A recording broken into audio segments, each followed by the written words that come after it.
el libro de Segunda de Timoteo, capítulo 1, versículos 3 al 6.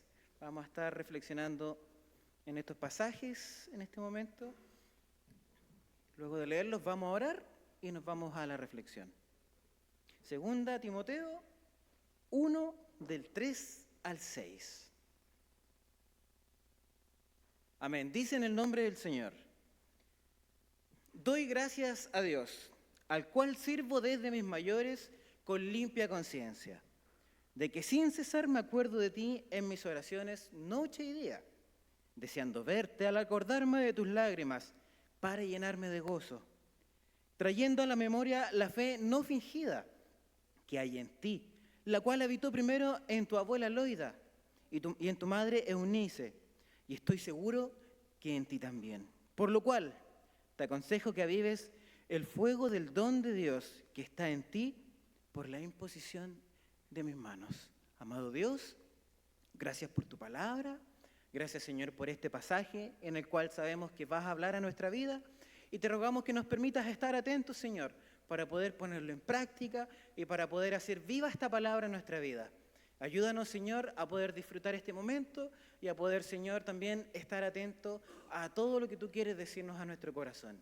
En el nombre de Jesús, amén.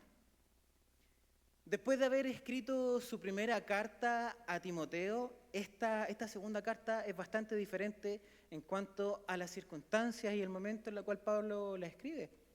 Cuando escribió la primera, Pablo estaba preso, efectivamente, pero estaba en una casa, la cual le pasaron para que él estuviera ahí el tiempo que durara el juicio. Y la verdad que era un centro en donde llegaban muchas personas a visitarlo y a escuchar sus enseñanzas. En cambio, en esta instancia, cuando él escribe la segunda carta a Timoteo, ya él está esperando la condenación, lo que va a pasar. Está esperando ya que se dicte cómo es que va a acabar su vida. Y es más, ahora ya está preso y no lo está pasando bien.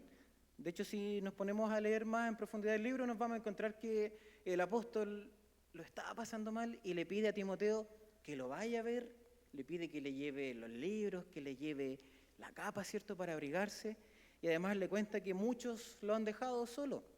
Por lo tanto, las circunstancias son súper diferentes, pero aun cuando él lo estuvo pasando mal al escribir esta carta, nos vamos a dar cuenta que el mensaje que hay para nosotros a través de estos pasajes es de que debemos ser pragmáticos y que debemos poner en práctica la palabra de Dios, que es lo que él está haciendo con estos versículos. Así que vamos a ver en esta predicación al menos 4 deberes que Pablo nos enseña a través de estos pasajes para con los hermanos en la fe. Y la idea es que los podamos poner en práctica y que desde el día de hoy los podamos llevar a la acción en nuestra vida. Harto predicamos sobre teología, sobre conceptos difíciles de repente, que quizás a veces no los entendemos a la primera y nos cuesta llevarlos a la accionar. Pero el día de hoy vamos a tratar de llevarlo a la práctica lo más posible, lo más aterrizado, para que lo pongamos en acción. Así que si pudiéramos hacernos una pregunta para iniciar esta predicación es: ¿qué debo hacer con mis hermanos en la fe? Vamos a ver entonces estos 4 deberes de un cristiano. El primero lo encontramos en el versículo 3. Doy gracias a Dios, al cual sirvo desde mis mayores con limpia conciencia, de que sin cesar me acuerdo de ti en mis oraciones de noche y día. Orar. Es el primer deber del cristiano para con sus hermanos en la fe.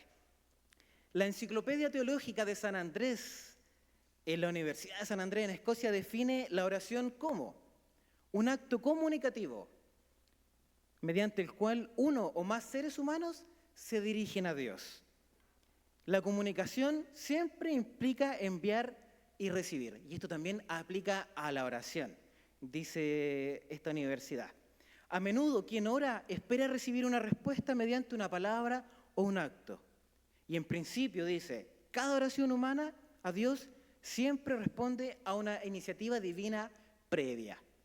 Que eso lo podemos contrastar cuando la palabra dice que Dios nos amó primero. Es decir, es un acto comunicativo. Y todos comunicamos. Todos sabemos que también uno habla con las palabras, pero también habla sin las palabras. A veces cuando nos quedamos callados y no decimos nada, Estamos diciendo mucho más de lo que podríamos poder lograr esbozar con alguna oración o con alguna frase. Y nos vamos a encontrar entonces que la oración es efectivamente un acto comunicativo, pero como decía la definición, específicamente para con Dios. ¿Usted sabe cuál es la primera oración que encontramos en la Biblia? La primera oración es muy particular y la vamos a encontrar en Génesis 3:10. Adán, diciéndole al Señor: oí tu voz en el huerto y tuve miedo porque estaba desnudo y me escondí. La primera oración que nos encontramos en la Escritura. El hombre hablando a Dios: oí tu voz y tuve miedo. Es interesante esta índole de rechazo y de separación que tiene esta primera oración. Claro, porque nos vamos a encontrar con una humanidad caída. Una humanidad que había quebrado esta relación perfecta que había entre Dios y el hombre. Un hombre que se hizo enemigo de Dios. Por lo tanto, su oración no iba a tener otro sentido, no iba a tener otra dirección, porque el ser humano había caído recientemente y ya estaba separado de Dios y muerto al pecado a causa de la transgresión. Esa es la primera oración que nos encontramos en la Biblia. Pero estamos hablando de que es un acto comunicativo y a veces quizás nuestra oración se centra solamente en lo que nosotros sentimos, como lo hizo Adán. Pero quizás, como lo hicimos delante en esta oración acá en la iglesia, a veces oramos por los demás. ¿Sabrá cuál es la primera oración que se registra en la Biblia en la cual alguien ora por los demás? Es efectivamente Abraham. Por allá por Génesis 18, Abraham empieza a interceder por Sodoma. Señor, ¿y qué pasa si hay 40 justos? Igual destruirán la ciudad. ¿Y qué pasa si hay 30? ¿Y qué pasa si hay 10? La primera oración en la cual una persona intercede por otra es de Abraham intercediendo por Sodoma. Imagínese. Pero ¿qué pasa con nosotros?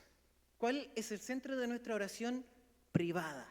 Cuando usted está ya en su casa, cuando ya está oscuro, cuando está en su cama quizás, cuando no hay nadie más orando con usted, cuando no hay nadie más que le diga: oye, hay que pedir por esto, hay que orar por lo otro. ¿Cuál es el centro de tu oración? ¿Cuál es el motivo de tu acto comunicativo para con Dios?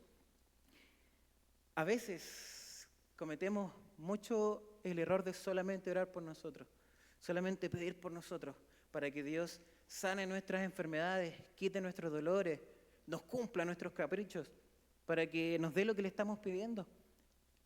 Pero quizás deberíamos pensar en esto que Pablo nos está enseñando, que de día y de noche él oraba por su amigo Timoteo. Para ello vamos a revisar el ejemplo de nuestro Señor Jesucristo y cómo Él oró, en este caso por otras personas, por sus discípulos. ¿Para qué? Para que tengamos también una visión un poco más amplia de qué es lo que podemos pedirle al Señor respecto de nuestros hermanos. Así que para ello vamos a ir a Juan 17, el Evangelio según San Juan, capítulo 17, y los versículos del 6 al 19. A medida que los vamos leyendo, vamos a ir diciendo a qué se refiere la oración que está haciendo el Señor. Y nos vamos a encontrar con que hay gratitudes y con que hay peticiones. Y no es solamente por la salud y por el trabajo, sino que es súper amplio. Y la idea es que lo podamos utilizar, hermano querido. Juan 17, del 6 al 19. He manifestado tu nombre a los hombres que del mundo me diste. Tuyos eran y me los diste y han guardado tu palabra. El Señor Jesús está agradeciendo porque manifestó el nombre de Dios a sus discípulos. Versículo 7. Ahora han conocido que todas las cosas que me has dado proceden de ti. Está agradeciendo porque sus discípulos conocieron que todo, absolutamente todo, proviene del Padre. Versículo 8. Porque las palabras que me diste les he dado, y ellos las recibieron y han conocido verdaderamente que salí de ti y han creído que tú me enviaste. Está agradeciendo el Señor porque sus discípulos recibieron la palabra de Dios. Versículo 9, aquí encontramos una petición. Yo ruego por ellos, no por el mundo, sino por los que me diste, porque tuyos son. Está rogando por sus discípulos, por sus hermanos en la fe. Versículo 10. Y todo lo mío es tuyo, y lo tuyo mío, y he sido glorificado en ellos. Está agradeciendo porque Él, el nombre de Dios, ha sido glorificado en sus discípulos, en sus hermanos. Versículo 11, una petición. Y ya no estoy en el mundo, mas estos están en el mundo y yo voy a ti. Padre Santo, a los que me has dado, guárdalos en tu nombre para que sean uno, así como nosotros. Está pidiendo que Dios los guarde y que los haga uno, así como Él y el Padre son uno. Versículo 12. Cuando estaba con ellos en el mundo, yo los guardaba en tu nombre. A los que me diste yo los guardé, y ninguno de ellos se perdió, sino el hijo de perdición, para que la Escritura se cumpliese. Está agradeciendo porque ninguno de ellos se perdió. Versículo 13. Pero ahora voy a ti y hablo esto en el mundo para que tengas mi gozo cumplido en sí mismos. Está pidiéndole al Señor que el gozo de Dios sea cumplido en sus discípulos. 14, otra petición. Yo les he dado tu palabra y el mundo los aborreció, porque no son del mundo como yo tampoco soy del mundo. Está pidiendo por ellos porque son aborrecidos por el mundo. Versículo 15. No ruego que los quites del mundo, sino que los guardes del mal. Él está pidiendo al Señor que a sus discípulos, a sus hermanos en la fe, los guarde del mal. Versículo 17, santifícalos en tu verdad. Tu palabra es verdad. Otra petición, Señor, santifícalos en tu verdad. 18 y 19, como tú me enviaste al mundo, así yo los he enviado al mundo. Y por ello yo me santifico a mí mismo, para que también ellos sean santificados en la verdad. Está pidiendo porque ellos son enviados, pero para que sean santificados.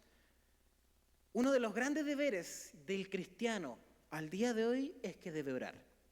Y también debe hacerlo por sus hermanos. No basta solamente con que aquí hayamos orado por nuestro pastor Marcelo, por nuestros hermanos, sino que también cuando usted esté en su casita, cuando esté en su momento íntimo de oración con el Señor, recuerda a sus hermanos en la fe. Es uno de los deberes del cristiano, orar por los demás. ¿Han orado por usted antes? ¿Le han pedido a Dios por usted? Qué rico recibir una oración, qué rico recibir la bendición de alguien a través de esta acción comunicativa hacia el Señor. ¿Y por qué nosotros no lo estamos haciendo? Probablemente ni siquiera oramos en la casa. Cuando nos acostamos, nos dormimos y listo. Le invito entonces a que se haga un tiempo, hermano querido, para que usted pueda orar a Dios y que en su oración usted pueda incluir a sus hermanos en la fe. Al final vamos a dar unas directrices para que sea más específico y más práctico, pero quédese con esto. Cuando ore en su casita, cuando esté en su intimidad con el Señor, preocúpese por sus hermanos en la fe, pida por ellos y agradézcale al Señor. Tenemos varios ejemplos acá.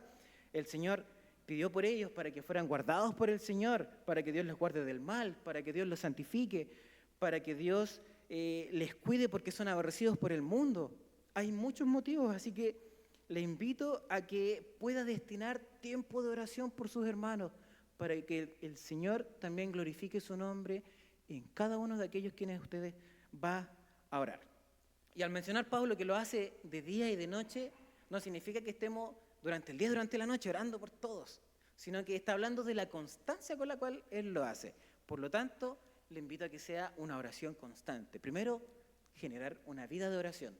Y segundo, en esta vida de oración, incluir a sus hermanos en la fe. Es una herramienta poderosa y una herramienta que podemos usar. ¿Por qué no la usamos? Que el Señor nos ayude a ponerla en práctica y a poder orar por nuestros hermanos. Cuando el versículo dice, doy gracias a Dios al cual sirvo desde mis mayores con limpia conciencia, está haciendo referencia a que desde su descendencia él sirve al Señor. Pero debemos centrarnos en el deber orar. Una segunda forma en la cual nosotros podemos destinar nuestros deberes hacia nuestros hermanos, la encontramos en el versículo 4. Deseando verte, al acordarme de tus lágrimas, para llenarme de gozo. Para efectos de esta predicación, vamos a definir la palabra ver como el acto de pasar tiempo con una persona. Porque no sirve, lo vi por Instagram, ya, ¿para qué? No, vi el culto por Facebook, ¿para qué voy a ir? ¿Para qué me voy a congregar si ya lo vi? Ya escuché la palabra. Pablo no está hablando acá de que él anhelaba ver a Timoteo, anhelaba estar con él. Y Pablo estaba encarcelado, él lo estaba pasando mal. Pero dice además que al ver, al estar, al pasar tiempo con Timoteo, él se iba a llenar de gozo en medio de su aflicción, en medio de su dolor y en medio de su soledad. Ver a sus hermanos. Hermano querido, vamos a ver también algunos ejemplos por parte de nuestro Señor Jesucristo, de cómo Él también veía y pasaba tiempo con algunas personas. Vamos a ir rápidamente a Lucas 19:5.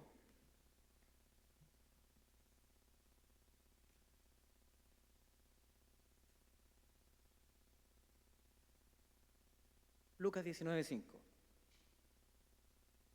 Cuando Jesús llegó a aquel lugar, mirando hacia arriba, le vio y le dijo: Zaqueo, Zaqueo, date prisa, desciende, porque hoy es necesario que pose yo en tu casa. Estuve a punto de cantarla, ¿eh? Estuve a punto, pero me acordé que no canto. Jesús visita a Zaqueo y es necesario que yo pose en tu casa, le dice. Zaqueo tenía curiosidad y sabía que había un tal Jesús que hacía milagros, que enseñaba con autoridad. Y llegó a su casa. Zaqueo se subió a un árbol, a un sicomoro, porque era chiquitito, y lo quería ver. Entonces el Señor llegó hacia él y lo llamó. Zaqueo, es necesario que yo pose en tu casa. Jesús quería pasar tiempo con Zaqueo. Quizás con esta persona que probablemente muchos lo tenían con una mala fama, que muchos pensaban que era un ladrón, que era un estafador, que era alguien que le hacía mucho daño a su propia nación. Pero el Señor quería pasar tiempo con él. El Señor Jesús, cuando llegaba a la casa de alguien, no llegaba simplemente a que le sirvieran un asadito, unas empanaditas de pino, sino que Él llegaba para poder entregar palabra de Dios, para hablar de los estatutos del reino, para entregar vida eterna a donde Él llegaba. Y le tocó a Zaqueo. También en Lucas 10:38, Él visita a 3 de sus amigos, que en este caso son Marta, María y Zaqueo. Lucas 10:38. Aconteció que yendo de camino, entró en una aldea y una mujer llamada Marta le recibió en su casa. Creo que hace 1 o 2 miércoles predicamos en la Santa Cena, la última, predicamos de este pasaje.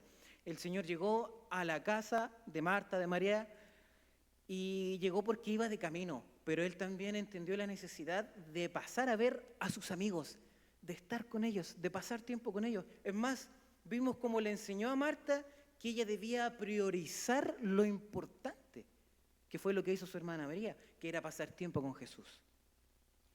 Y también nos vamos a encontrar en Juan 20:19 cómo el Señor Jesús visita a sus discípulos. Juan 20:19. Cuando llegó la noche de aquel mismo día, el primero de la semana, estando las puertas cerradas en el lugar donde los discípulos estaban reunidos por miedo de los judíos, vino Jesús y puesto en medio les dijo: paz a vosotros. Y el Señor todavía tenía una misión, todavía tenía que mostrarse resucitado a sus discípulos, todavía tenía que enseñarles, todavía tenía que sanar el corazón de Pedro, todavía tenía que enseñarle a varios de sus discípulos que Él había resucitado. El Señor quería pasar tiempo con sus discípulos luego de haber resucitado. Y de igual manera, hermano querido, nosotros necesitamos pasar tiempo con nuestros hermanos en la fe, con nuestra familia de la fe. ¿Por qué? Porque esto, como dijo Pablo en su versículo 4, va a terminar en que vamos a estar llenos de gozo. Porque cuando nos reunimos con nuestros hermanos en la fe, nos reunimos también para glorificar el nombre de Dios, para llenarnos de su palabra y para poder juntos alabar y exaltar su nombre. Y uno de los momentos que tenemos para nosotros poder cumplir con este deber de ver y de pasar tiempo con nuestros hermanos es precisamente lo que estamos haciendo ahora, es congregarnos. Por lo tanto, ya basta de restarle la importancia a la congregación. Como hijos del Señor es un deber estar con tus hermanos, ver a tus hermanos, pasar tiempo con ellos. Vimos en los ejemplos de Jesús que Él visitó a sus hermanos. Vemos en el versículo de Timoteo que Pablo quiere ser visitado por Timoteo. Nosotros tenemos esta instancia maravillosa de poder reunirnos para juntos alabar y glorificar el nombre de Dios. Entonces, basta ya de restarle la importancia al congregarnos, hermano querido. Basta ya de dejarlo para la última opción. Basta ya de decir, no voy, tengo flojera. No, juega Chile. Qué sé yo. O de poner cualquier excusa por delante de congregarse. Estamos aquí porque nos hace bien. Estamos aquí porque alabamos a Dios. Y estamos aquí porque es el lugar que tenemos para reunirnos como hermanos y exaltar el nombre de nuestro Salvador. ¿Quiere visitar a su hermano? Gloria a Dios, visítelo. Visite a sus pastores. Visite a sus hermanos en la fe. Visite a sus amigos. Y haga lo que hacía Jesús. Lleve palabra de Dios. Lleve la Escritura y lleve la vida a esa casa. Pero si tiene la opción de estar acá, gloria al nombre de Dios. Aproveche la oportunidad y disfrute estando en la casa de Dios, hermanos, porque esto va a terminar en gozo, en el gozo de Dios puesto en nosotros. La importancia de que podamos destinar tiempo para reunirnos con nuestros hermanos, para verlos y cumplir así este deber que Pablo nos enseña, es que aquí se refuerzan los lazos de amor.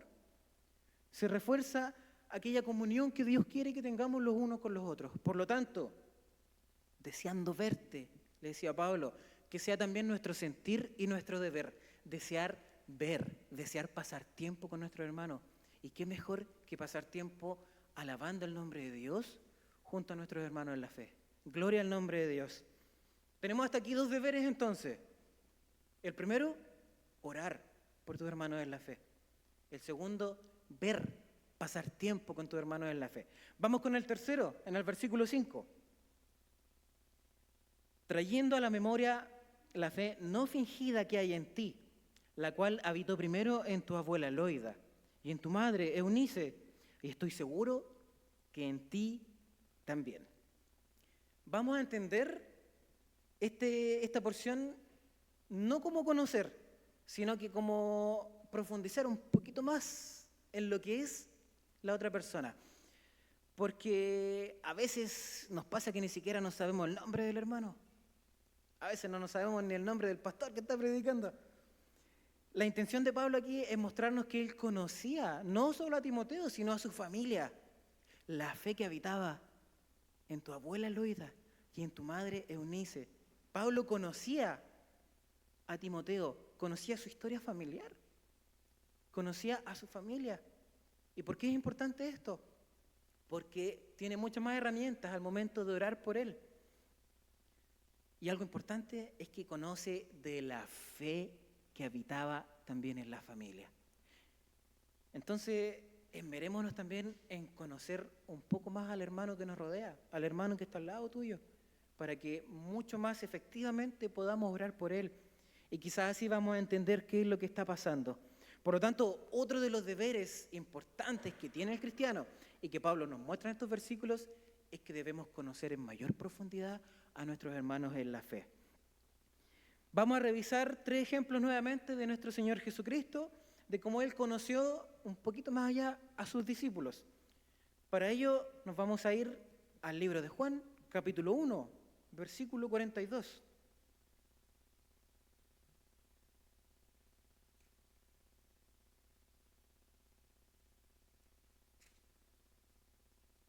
Juan 1, 42. Y le trajo a Jesús, y mirándole Jesús dijo: tú eres Simón, hijo de Jonás. Tú serás llamado Cefas, que quiere decir Pedro. Tú eres Simón, hijo de Jonás. Jesús sabía quién era el padre de Simón. No conocía solo a Simón, solo a Pedro, sino que también sabía quién era el papá. ¿Conoce al papá del hermano que está al lado? ¿Conoce a la mamá del hermano que está al lado? ¿Conoce el nombre de los hijos que están al lado suyo? No solo conoce al papá, conoce también a la suegra. Mateo 8:14.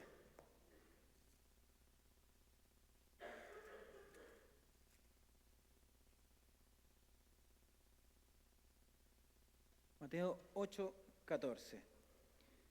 Vino Jesús a la casa de Pedro y vio a la suegra de éste postrada en cama con fiebre. 15. Y tocó su mano y la fiebre la dejó y ella se levantó y les servía.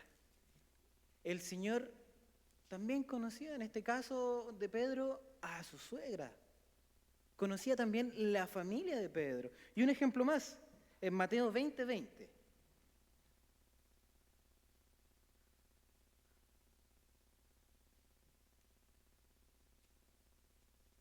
De una manera bien jocosa, el Señor conoció a la mamá de Juan y Jacobo. Entonces se le acercó la madre de los hijos de Zebedeo con sus hijos, postrándose ante él y pidiéndole algo. Él le dijo, ¿qué quieres? Ella le dijo, ordena que en tu reino se sientan estos dos hijos míos, el uno a tu derecha y el otro a tu izquierda. Se le acercó la mamá a pedirle algo que la verdad ella probablemente no entendía. Pero resulta que de ese modo el Señor conoció a la madre de dos de sus discípulos. Por lo tanto, en estos tres ejemplos vemos cómo el Señor Jesús conocía a la familia de sus hermanos en la fe, de sus discípulos, de sus apóstoles. Es necesario que no lleguemos solo al punto de ver a nuestros hermanos en la iglesia o de pasar tiempo con ellos en otros lados, sino que los conozcamos. No está de más conocer quién es la familia de tu hermano. ¿Para qué? ¿Para juzgar? No. Para poder orar por ellos, para poder tenerlos presentes, para poder estar pendientes de si es que hay alguna necesidad o algo en lo cual como hijo de Dios puedas ayudar.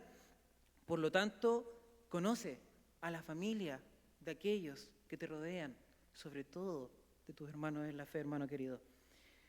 Pablo no solo sabía los nombres de la familia de Timoteo, sabía de la fe que había en ellos. ¿Sabes tú si la familia de quien está a tu lado es cristiana? Si no lo sabes, averígualo. Y si no son cristianos, ponte a orar por ellos. Ponte a orar por ellos para que pueda llegar el nombre de Cristo Jesús a aquella familia. Por lo tanto, es necesario conocer. Hasta aquí tenemos tres deberes: orar, ver o pasar tiempo, conocer en mayor profundidad a tus hermanos en la fe. Y vamos entonces con el último, en el versículo 6 y versículo 7 de segunda de Timoteo 1. Vamos a leer solo el 6. Por lo cual te aconsejo que avives el fuego del don de Dios que está en ti por la imposición de mis manos. Aconsejar, dice aquí la Reina Valera. En el original nos vamos a encontrar con que aconsejar tiene más la tendencia a recordar. Así que vamos a entender esta palabra no solo como aconsejar, no solo como dar un consejo, sino como recordar la palabra de Dios.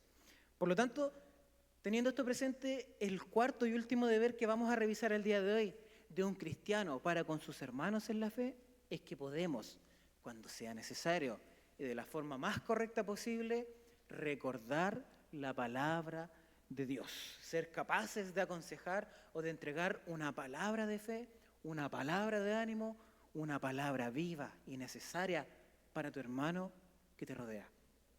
Vamos a ver algunos ejemplos también de Cristo Jesús nuestro Señor. Para ello nos vamos a Mateo 16.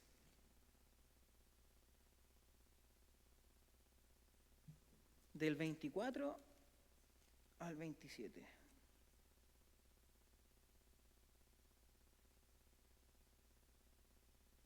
Mateo 16, del 24 al 27. Entonces Jesús dijo a sus discípulos: si alguno quiere venir en pos de mí, niéguese a sí mismo y tome su cruz y sígame. Porque todo el que quiera salvar su vida la perderá, y todo el que pierda su vida por causa de mí la hallará. Porque ¿qué aprovechará al hombre si ganare todo el mundo y perdiere su alma? ¿O qué recompensa dará el hombre por su alma? Porque el Hijo del Hombre vendrá en la gloria de su Padre con sus ángeles, y entonces pagará a cada uno conforme a sus obras. El Señor les está recordando y aconsejando respecto del discipulado. Les está enseñando lo necesario de que ellos vivan ahora en la voluntad de Dios y dejen ya la voluntad de aquel hombre pecador que vivía en su corazón antes de conocer a Cristo. En Juan 13, 34 y 35 nos vamos a encontrar con el segundo ejemplo de nuestro Señor Jesús, recordando la palabra y aconsejando a sus discípulos. Juan 13, 34 y 35.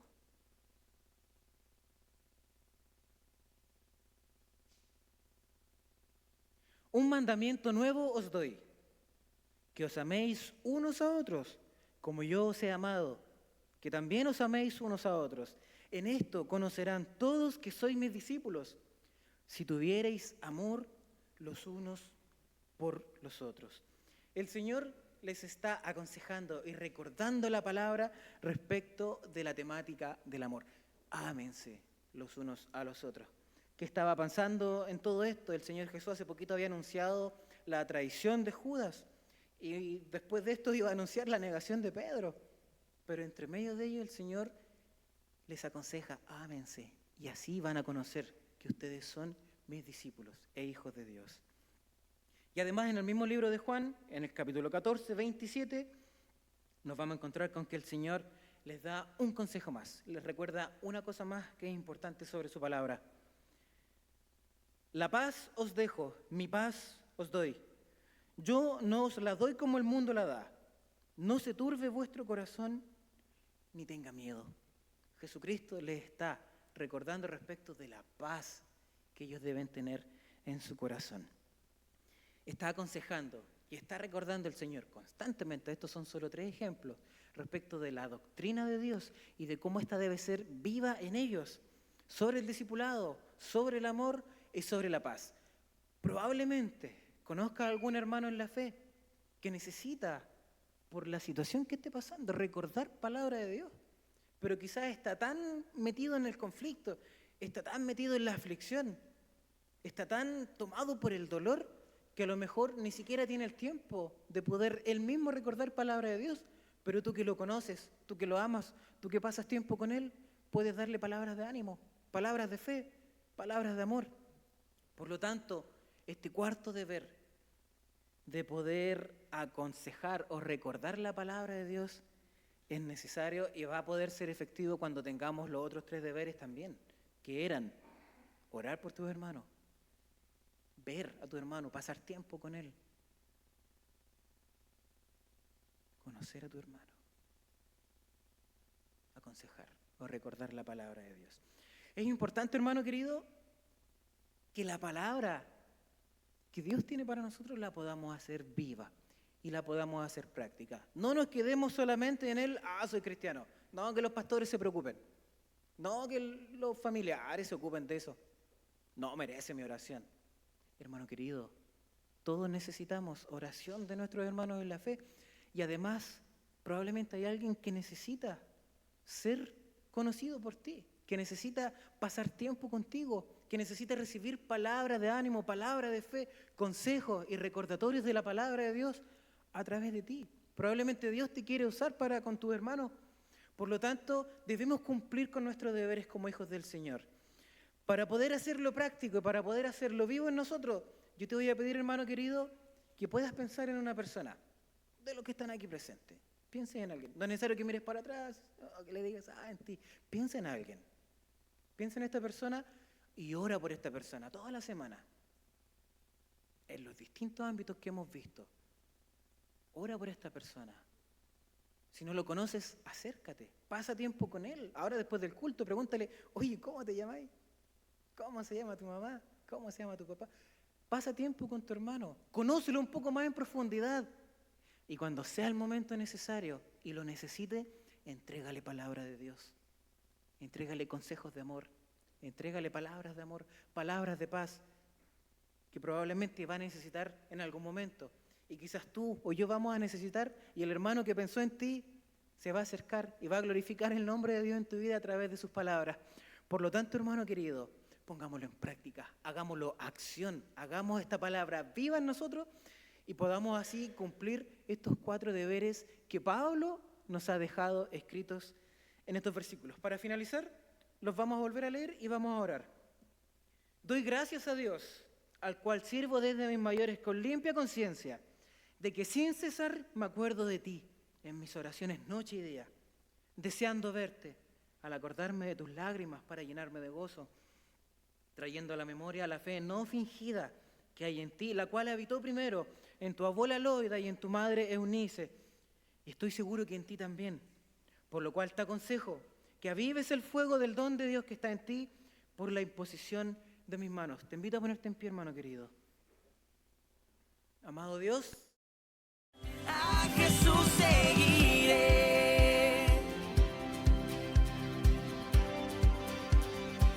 A Jesús seguiré.